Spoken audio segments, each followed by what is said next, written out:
بسم اللہ الرحمن الرحیم۔ شروع اللہ کے بابرکت نام سے جو بڑا مہربان اور نہایت ہی رحم کرنے والا ہے۔ اللہ کریم اپنے بندوں کو مختلف طریقوں سے آزمائش کی بھٹی سے گزار کر آزماتا ہے، کبھی دکھوں تکلیفوں سے تو کبھی مصیبتوں پریشانیوں، کاروبار میں نقصان، کسی قریبی کی ہلاکت، اور کبھی وہ انسان کو مختلف بیماریوں سے دوچار کر کے آزماتا ہے۔ تکلیف دہ بیماری کی آزمائش بہت سخت ہوتی ہے۔ ہر مومن کو اس سے بچاؤ کے لیے اپنے رب کریم سے دعا کرنی چاہیے۔ دعا تو عبادت کا مغز ہے۔ رسول اللہ صلی اللہ علیہ وسلم نے فرمایا کہ تم بارگاہ الہی میں اس طرح سے دعا کرو کہ تمہارے اندر قبولیت کا پورا یقین ہو۔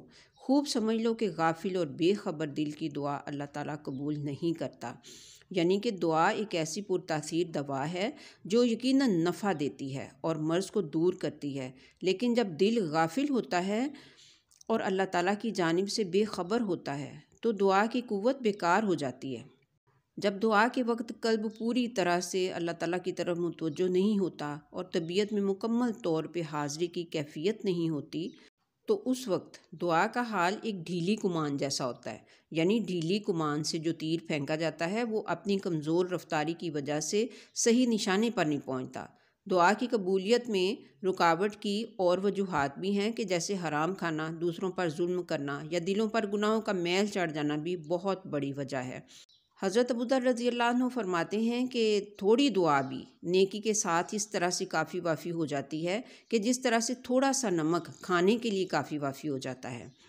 دعا ایک نافع ترین دوا اور مومن کا زبردست ہتھیار ہے۔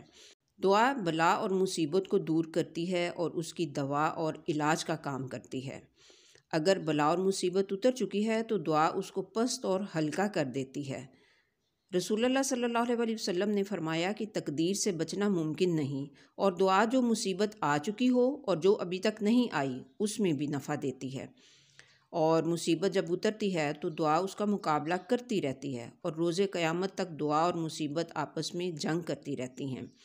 رسول اللہ صلی اللہ علیہ وسلم نے فرمایا کہ دعا آئی ہوئی مصیبت میں اور آئندہ آنے والی مصیبت میں نفع دیتی ہے، پس اے اللہ کے بندو تم دعا کو لازم پکڑو۔ رسول اللہ صلی اللہ علیہ وسلم نے فرمایا کہ قدر و قضا کو کوئی چیز رد نہیں کر سکتی سوائے دعا کے، اور کوئی چیز عمر کو بڑھا نہیں سکتی سوائے نیکی کے، اور آدمی گناہوں کی وجہ سے رزق اور روزی سے محروم کر دیا جاتا ہے۔ جو آدمی اللہ تعالیٰ سے مانگتا نہیں تو اللہ تعالیٰ اس پر ناراض ہوتا ہے۔ آپ صلی اللہ علیہ وسلم نے فرمایا کہ تم میں سے ہر ایک کی دعا قبول ہوتی ہے اگر تم جلد بازی نہ کرو، یعنی دعا کرنے والا کہنے لگتا ہے نا کہ میں نے دعا کی تو مگر قبول ہی نہیں ہوئی، اور وہ مصیبت جس میں دعا کا اثر نہیں ہوتا وہ یہ ہے کہ بندہ جلد بازی کر جاتا ہے۔ اگر دعا کی قبولیت میں دیر ہو جاتی ہے تو بندہ مایوس ہو کر دعا کرنی ہی چھوڑ دیتا ہے، اور ایسے شخص کا حال اس آدمی جیسا ہوتا ہے کہ جس نے کھیت میں دانے ڈالے یا باغ میں درختوں کے پودے لگائے اور کھیتی اور درختوں کی خدمت وہ کرتا رہا، ان کو کھاد پانی اپنے ٹائم پہ دیتا رہا، لیکن جب درختوں پر پھل لگنے کا زمانہ قریب آ گیا تو اس نے کھیتی اور درختوں کو دیکھنا ہی چھوڑ دیا اور اس سے بالکل غافل ہو گیا۔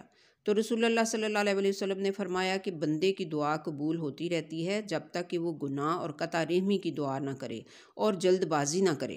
رسول اللہ صلی اللہ علیہ وسلم نے فرمایا کہ بندے کی ہمیشہ خیر اور بھلائی ہوتی رہتی ہے جب تک کہ وہ جلد بازی نہیں کرتا۔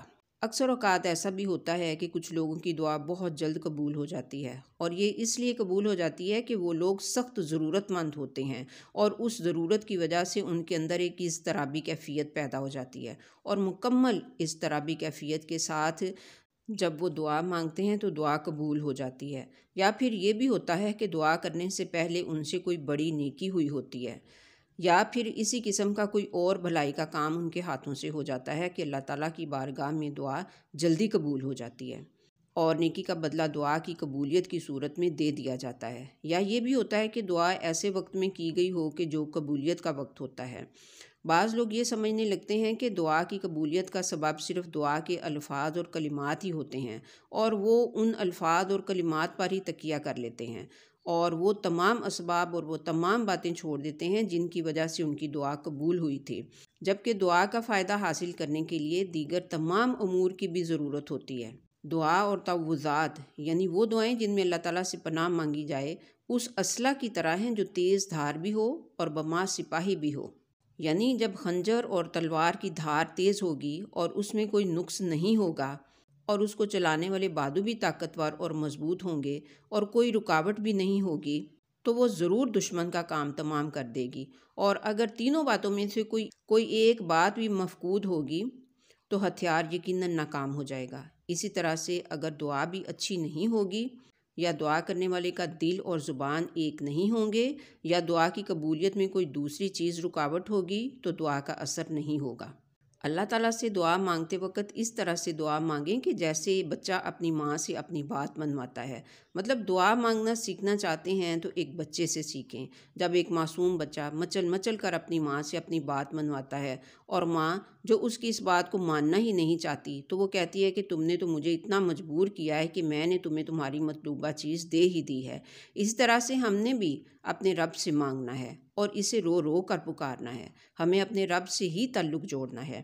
جس کو رب سے مانگنے کی عادت ہو جاتی ہے وہ مخلوق کے سامنے کبھی ہاتھ نہیں پھیلاتا۔ امید کرتی ہوں کہ آپ دعا کے ان فائدوں سے ضرور فائدہ اٹھائیں گے۔ ملتے ہیں پھر نیکسٹ انشاءاللہ۔